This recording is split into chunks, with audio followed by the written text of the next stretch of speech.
நானும் டீ கடை போட்டேனா இனி அண்ணாமலை மாதிரி எப்படி வரணும் மட்டும் பாரு. ஆனாண்ணே காலையிலேருந்து ஒரு கிராக்கியும் வரல டீ குடிக்க. சரி வெயிட் பண்ணுவோம். A few minutes later. அண்ணே புது கடையாண்ணே, எத்தனை நாளாக இல்லை, புதுசாக இருக்கு. ஆனால் ஆமாப்பா இன்னைக்கு தான் இந்த கடையை போட்டேன். சரிண்ணே லைட்டாக ஒரு டீண்ணே. டீயாப்பா அந்த போகிறேன். டக்குன்னு டீ கேட்குறானே, எப்படி போட்டோன்னு தெரியாதே. கொஞ்ச நாள் பேச்சை போட்டு பார்ப்போம்.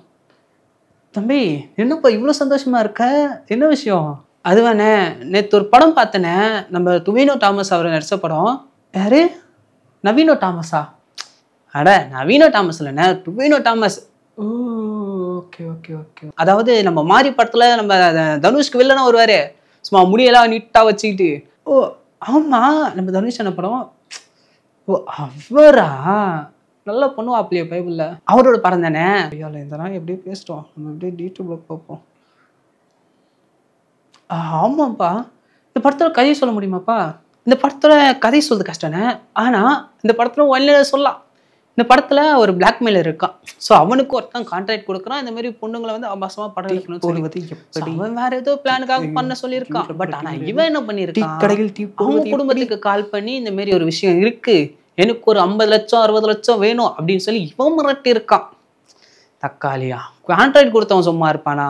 அவன் வரத்துக்குள்ள இந்த பிளாக்மெயிலரை வேற எவனும் போட்டுக்கிறான். சண்டால அப்படின்னு ஆயிடுச்சு.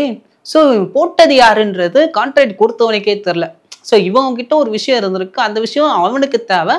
பட் ஆனால் அவனுக்கு இவன் கையில் சிக்காமல் செத்து போயிட்டான். பட் ஆனால் அந்த வேணும்ல, அவனுக்கு என்ன கான்ட்ராக்ட் கொடுத்தானோ அந்த விஷயம் வேணுன்றதுக்காக அவன் தேடுறான். பட் இவனை போட்டது யாருன்னு யாருக்குமே தெரியல. ஸோ இதை வந்து ஒருத்தங்க நேரில் பார்த்துருக்காங்க. பட் அவங்கள வச்சு தான் பிடிக்க முடியுன்றதுனால இந்த படத்தில் அவங்களுக்கு ஒரு தனி விஷுவல் வச்சுருக்காங்க.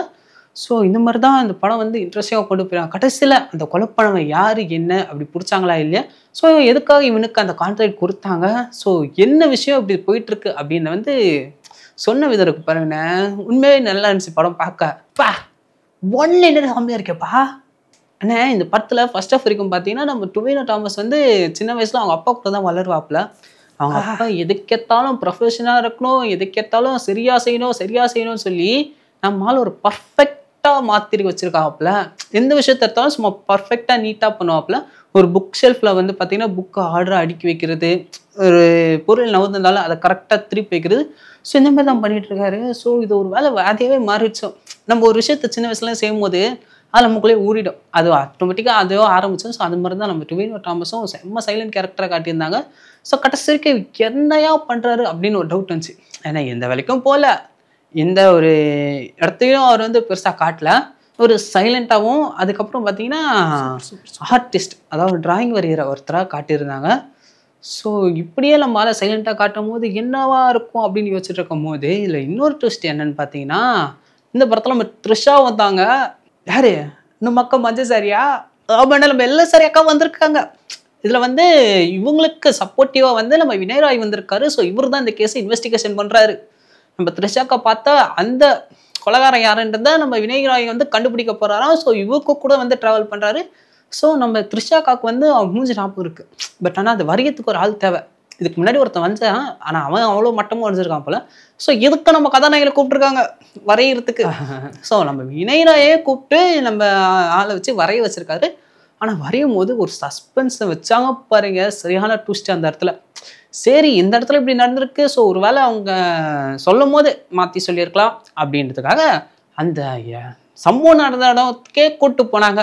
அங்கே போய் சொல்லும் போது நம்ம ஆள் வரைஞ்சதும் வேற விதமாக வந்தது. ஸோ அவங்களும் பார்த்து ஓகே சொல்லி கதை ஒரு வேளை முடிச்சிட்டாங்கன்னு நினச்சா அச்சாங்க பாருங்க இன்னொரு ட்விஸ்ட்டுன்ற மாதிரி வச்சாங்கண்ணே. சரிப்பா இந்த ஃபர்ஸ்ட் ஆஃப் ஓகே, இந்த ஃபர்ஸ்ட் ஆஃப் வரைக்கும் நம்ம ஹீரோ வந்து சைலண்டாக இருக்கான். பட் செகண்ட் ஹாஃப்ல எப்படி இருந்தாப்ல? ஃபர்ஸ்ட் ஹாஃப் வரைக்கும் நம்ம ஹீரோ இந்த அளவுக்கு சைலண்டாக காட்டினாங்களோ, செகண்ட் ஹாஃப்ல பயங்கரமாக கட்டியிருக்காங்க.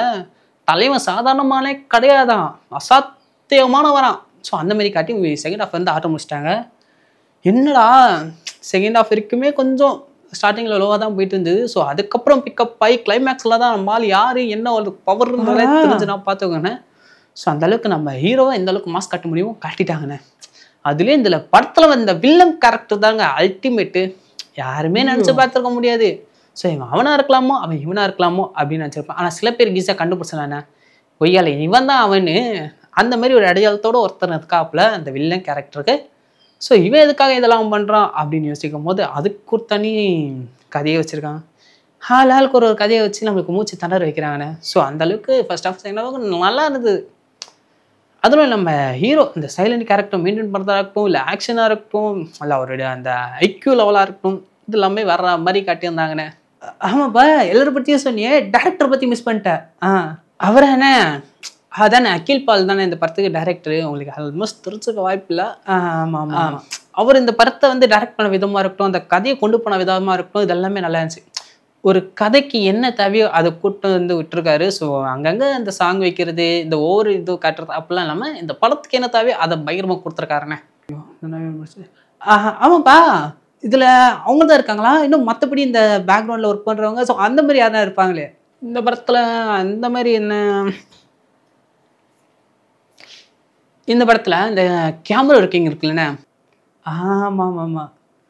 ஐயோ டிகேஷனை போட்டு ஐயோ நம்ம இங்கே பால் கூட குதிக்கலையே. அது பயங்கரமாக காட்டியிருக்காங்க. இந்த ஒரு ஃபைட் சீன் நடக்கும், அந்த ஃபைட் சீனில் வந்து ஃப்ளைட்டில் நடக்கும். அந்த ஃப்ளைட்டில் வந்து வச்சிருக்க அந்த கேமரா பொசிஷனில் இருக்குல்ல, அதெல்லாம் வேற மாதிரிண்ணே. நம்ம இந்த விக்ரம் படம் பார்த்தல, அதில் நம்ம கமலஹாசன் இந்த இன்டர்வல்ல போடுவார் பாருங்க ஒரு ஃபைட்டு, அதே மாதிரி ஃபைட்டு இந்த படத்தில் கிளைமேக்ஸில் வச்சாங்க. இந்த கேமரா செம்மையாச்சு. அது மட்டும் இல்லாமல் இந்த படத்தோட எடிட்டிங்காக இருக்கட்டும், இல்லை இந்த படத்தோட மியூசிக்காக இருக்கட்டும், இது எல்லாமே இந்த படத்துக்கு என்ன சப்போர்ட்டிவோ அதை கரெக்டாக கொடுத்துருந்தாங்கண்ணே. பார்க்கவே அந்த அளவுக்கு ஸ்மூத்தாக இருந்துச்சு. நான் செகண்ட் ஹாஃபுமே ஒரு நல்ல படம் பார்த்த ஒரு ஃபீல் கிடச்சுன்னா பார்த்துக்கோங்கண்ணே. சரிப்பா, இந்த படத்தை பற்றி சொன்னேன், ஆனால் இந்த படத்தோட பேரை நீ இப்போ வரைக்கும் என்ன சொல்லிய? அட்ட ஆமாண்ணே, இதை பார்த்தீங்களா? ஷோ இது வரைக்கும் சொன்னால் படத்தோட பேரே சொல்ல. இந்த படத்தோட பேர் ஐடென்டிட்டிண்ணே.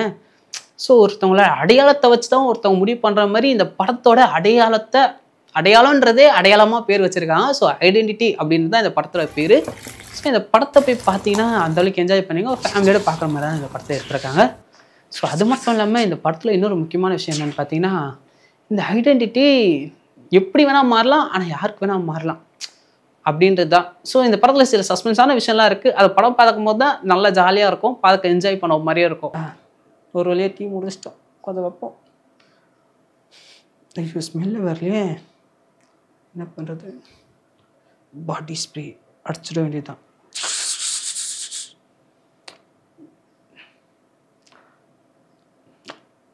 இந்தாப்பா, தேங்க்ஸ்ண்ணே. என்ன வாசனை!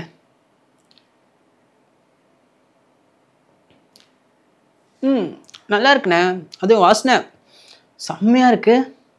இருக்கும்ல, இருக்கும்.